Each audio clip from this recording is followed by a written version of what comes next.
When I was 7, right before a road trip, my parents surprised my brother and I with two GBAs and the newly released Pokemon Sapphire and Ruby. We were ecstatic. I got Ruby because at the time I was in love with dinosaurs and my brother got the other one. I'm pretty sure this was the first video game I ever personally owned, although whales ended up becoming my new favorite animal shortly after, so I ended up trading my Ruby for Nick Sapphire. In fact, whales today are still my favorite animal. Wait, hey, Pancake, why are you looking at me like, okay, hold on, wait, get back here, Pancake, no, it's not what you think. No, please! I eventually upgraded to Pokemon Emerald, which is my all-time favorite Pokemon game, since it's technically a better version of Ruby and Sapphire. I've probably beaten it literally 20 times, but in all those playthroughs as a kid, there was one particular legendary I always really, really wanted because it seemed like truly no one had one. It was almost mythical, and that was part of its allure. This particular Pokemon, I would argue, was the most difficult and or rarest one you can obtain in the Gen 3 titles. So which is it? Well, it's none other than Celebi. No one had this little guy, nor knew how to get it. It truly felt like a mythical Pokemon, and back then I wanted Celebi so bad that I actually fell for those fake how to obtain Celebi videos, where you do a super tedious step-by-step process that involves you starting a new game and saving, only to find out you just murdered all your friends for an onion, and you didn't even get the onion. The Johto legendary Pokemon Ho-Oh, Lugia, and most notably Celebi took the most work to obtain because in this generation there was no Johto region. All three involved getting them on a GameCube title and then transferring them over through a GBA link cable to your game cartridge. In recent years, I learned it's legitimately possible to obtain Celebi in the Generation 3 titles. Few people know this process, and I put myself through it to avenge my childhood. So I am here to tell that story of how I got the fabled Ajato Celebi. So for context, in the US, we got a Jirachi bonus disc for the GameCube, but in Japan, they got a Celebi bonus disc instead.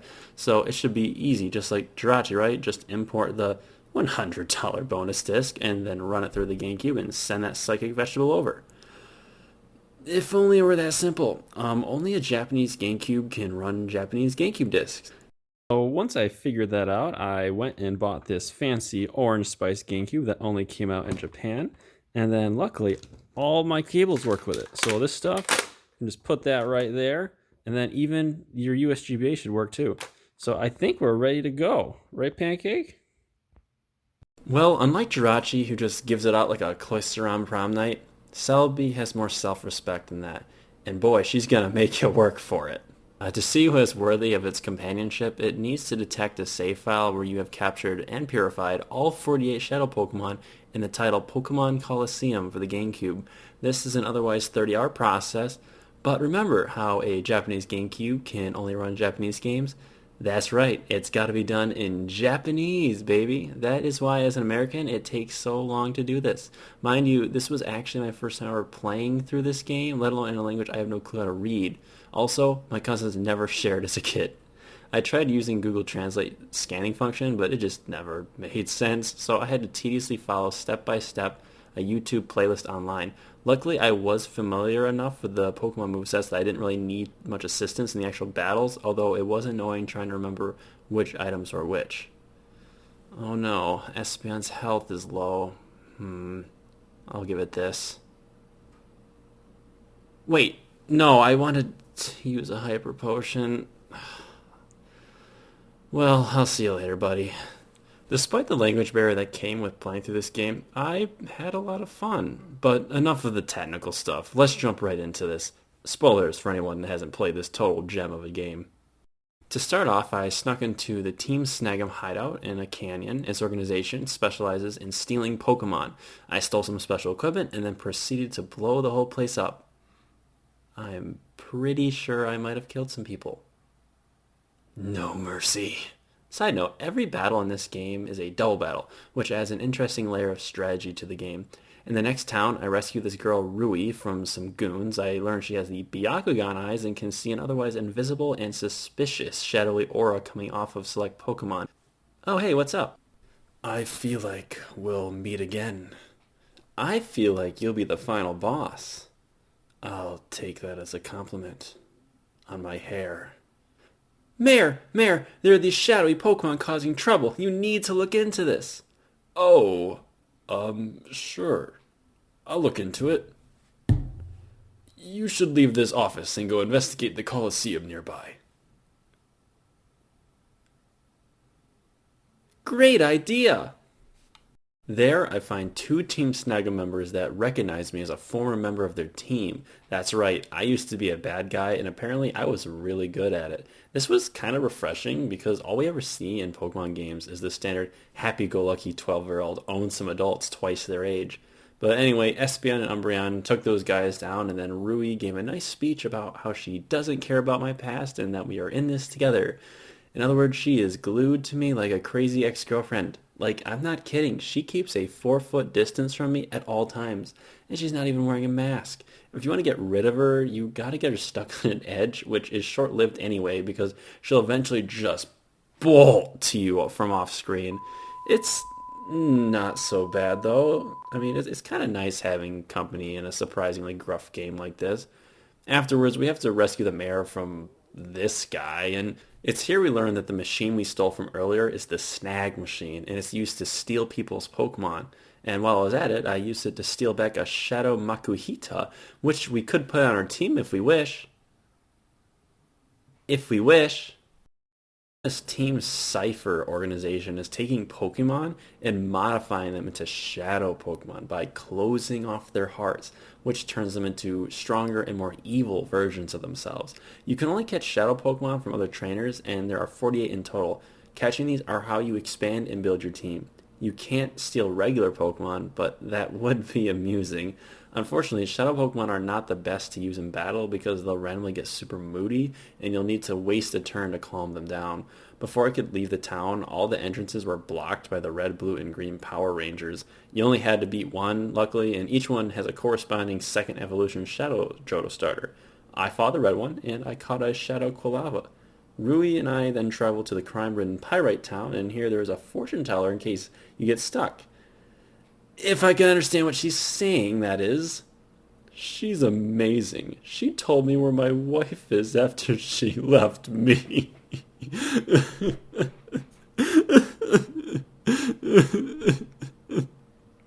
So we poke around the town for a bit and catch a few shadow Pokemon, including a Flaffy, and learn that Disco Guy from before is occupying the town.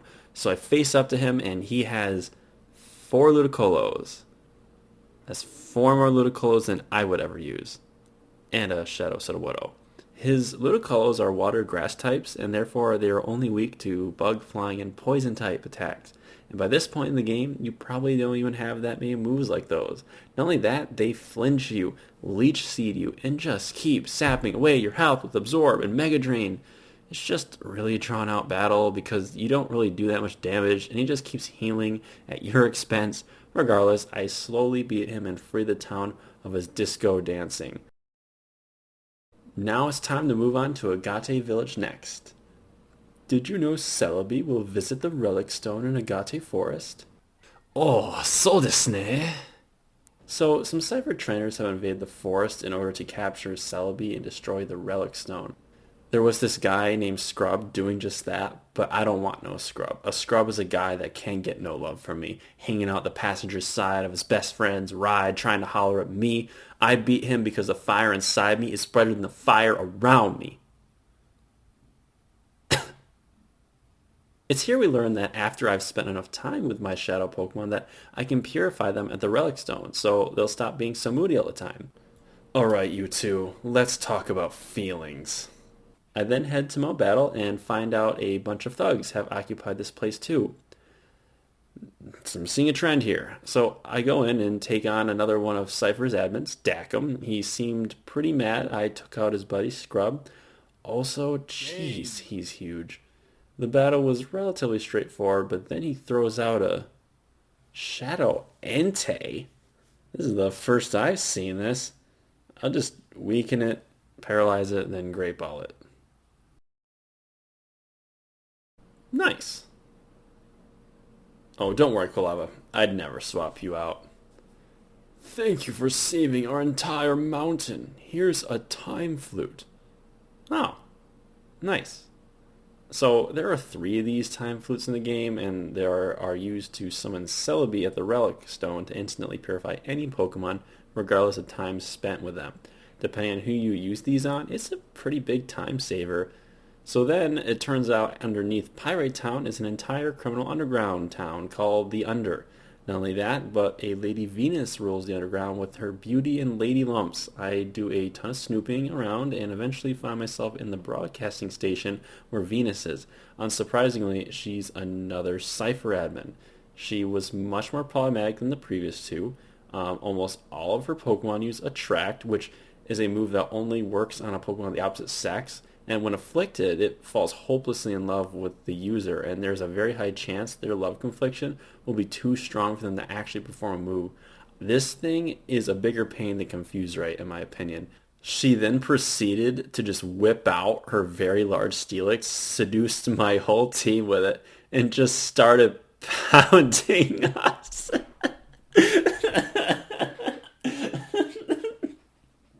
And then so then she brought out, you guessed it, a Shadow Suicune. I was not prepared for this battle, and it reached a point where I knew I was going to lose. So,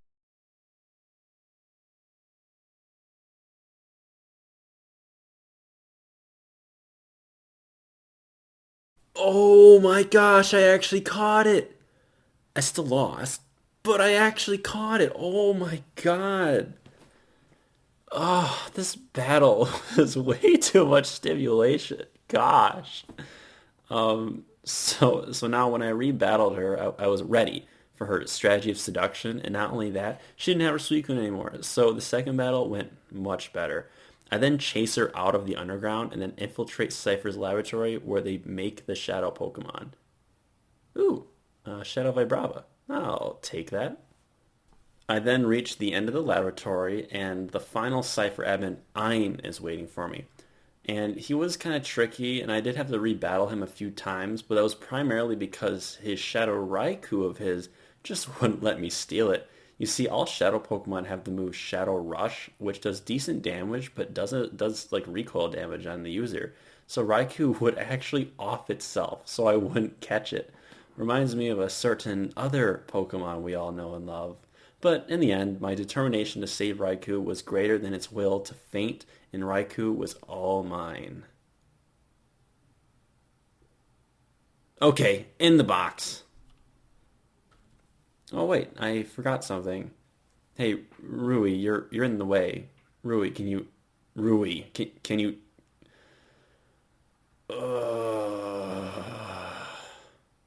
So throughout this entire game, there was this real game tower that was being constructed in the middle of a desert.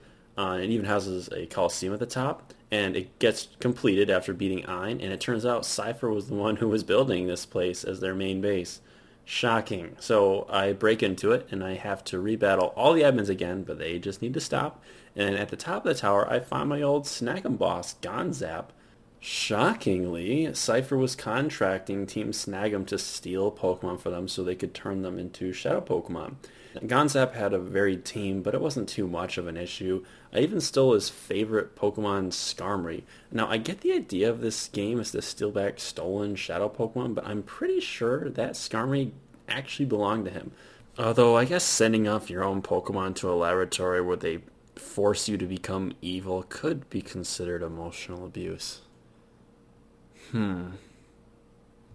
What do you understand? At least I didn't sacrifice all my companions just for an onion. Touche, Gonzap. Now it's time to face the big baddie and his hair, Nascor. This was tough. He started with a tanky Walrein and a hard-hitting Gardevoir and proceeded to increase their special attack with items, and man, did those two hit hard. My general strategy was to paralyze with Ampharos or Flygon's Dragon Breath and use teamwork with Espeon and Typhlosion to help finish them off. If I ever needed to take some time to heal my Pokemon, I would use Suicune as a shield since it's very defensive and bulky.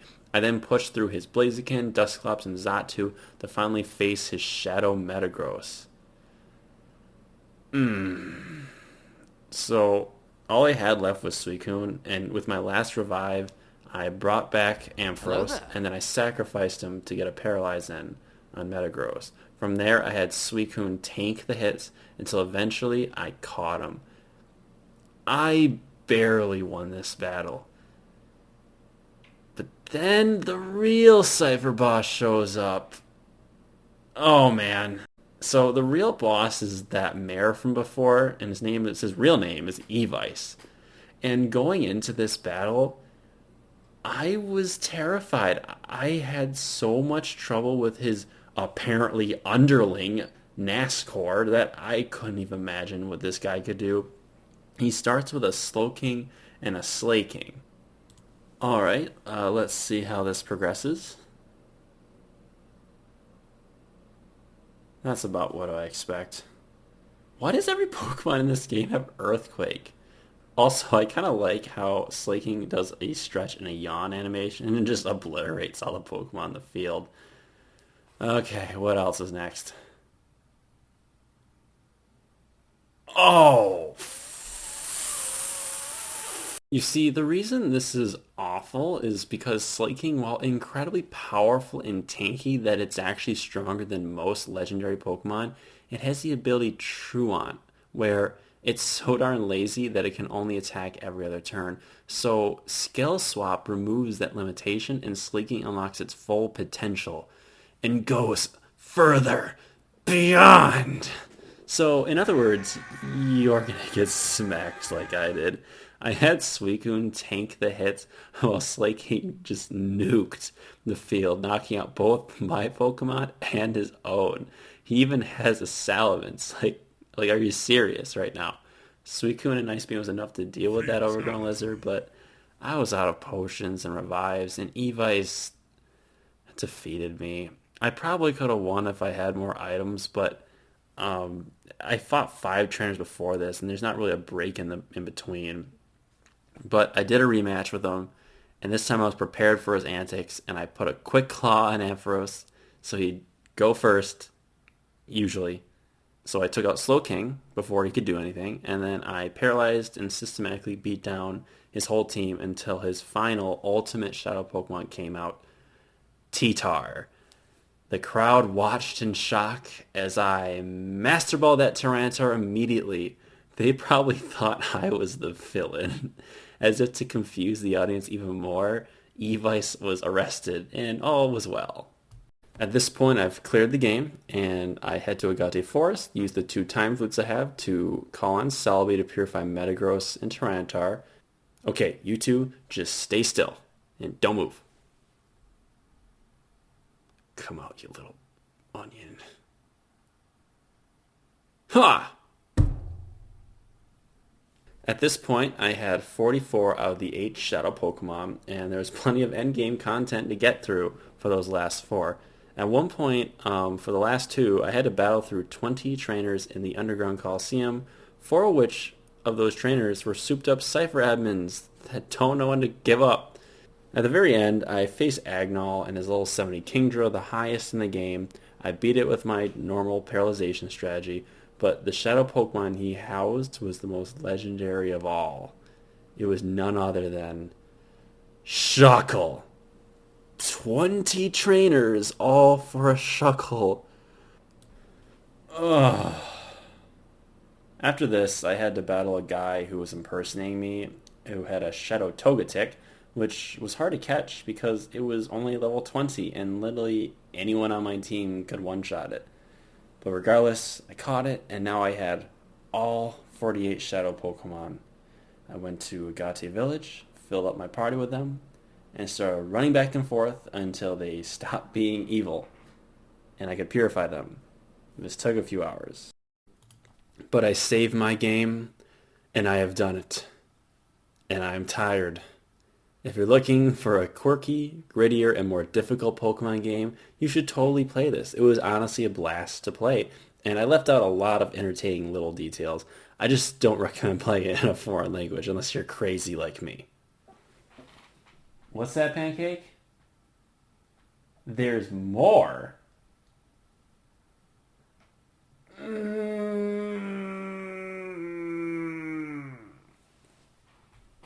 So you can't use the English copy of Pokemon Emerald. So you guessed it. Excuse me, Pancake. You gotta use the Japanese copy of it. And you have to beat it. Oh, why am I doing this to myself? I should note that you could transfer to other Japanese copies of the other Gen 3 titles. It's just Emerald's the easiest. And as someone who's played this game countless times, I'm just going to give a crash course on how to clear Pokemon Emerald as quickly as possible for the casual player. So, step 1, get a Mudkip and sweep. None of the gym leaders are grass type, and Mudkip later becomes immune to electric, so Swampert can easily just steamroll the first 7 gyms on its own. Trico may be my fave, but he is not the most strategic choice for beating this as fast as possible. Step 2. Master Ball the level 70 Rayquaza. This is the only Pokemon game where before you tackle the Elite Four and Champion, you can capture a truly over-leveled and overpowered legendary Pokemon. Step 3. Teach Rayquaza Thunderbolt and Ice Beam. This will just give him a more varied move pool so he can one-shot 90% of the Elite Four. And the final step, steamroll the rest of the game with Rayquaza. So then congratulations, hopefully you cleared Pokemon Emerald in 5 hours like I did. Anyway, with that, after nearly 45 hours between 2 games, I booted up that disc, and gazing at me with all that eyeliner, Celebi deems me worthy. I transferred it over to my Japanese Emerald, then traded it to my English copy. Its name is... and it won't let me change it. Can you imagine shiny hunting this thing? You have to beat Emerald every time you transfer one, and you only get 48 Celebes per Coliseum save file. After all the calculations, unless you're a professional speedrunner, that's nearly 6 hours per Celebi. That means on average, it would take like 50,000 hours if you somehow had the superpower to never sleep. It would take like 5+ years of non-stop shiny hunting to get the thing. Luckily for us, this Celebi is shiny locked, so it's impossible to get one without hacking. And Game Freak probably did this to save some crazy guy from wasting away a decade of their life to get a 2D pink onion. Despite how long this took, I'm happy that I fulfilled a childhood dream of mine as well as experienced this absolute gem of a game. Thank you everyone for watching this crazy person reminisce and vent about a process no one asked me for. I'll see you all later in another video, everyone.